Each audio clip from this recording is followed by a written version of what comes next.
وهي مربوطة على الواتساب طول اليوم وهو في البيت، وعلى التليفون وهو بره البيت. بيحكوا لأمهاتهم الهوا الطاير طار منين لفين. صدقوني ده مضر لعلاقتكم ومضر لصحة أمهاتكم.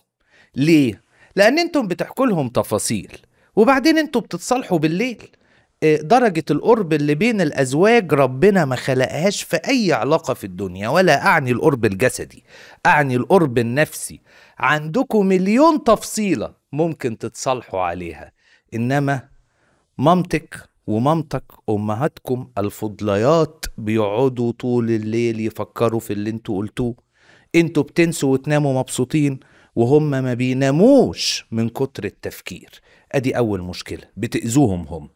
المشكلة التانية ان الام ما نسيتش وغصب عنها، لان مشاعرها ناحيتك او مشاعرها ناحيتك لا تقارن بأي مشاعر في الدنيا. هتفكرك وهتفكرك بالموقف اللي حصل.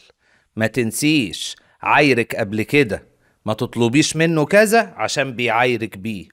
ما تنساش اما بتقول لها تعمل لي حاجة بترجع بعد كده وتقول لك انا مش دوري ان انا مشهلاتي لمامتك.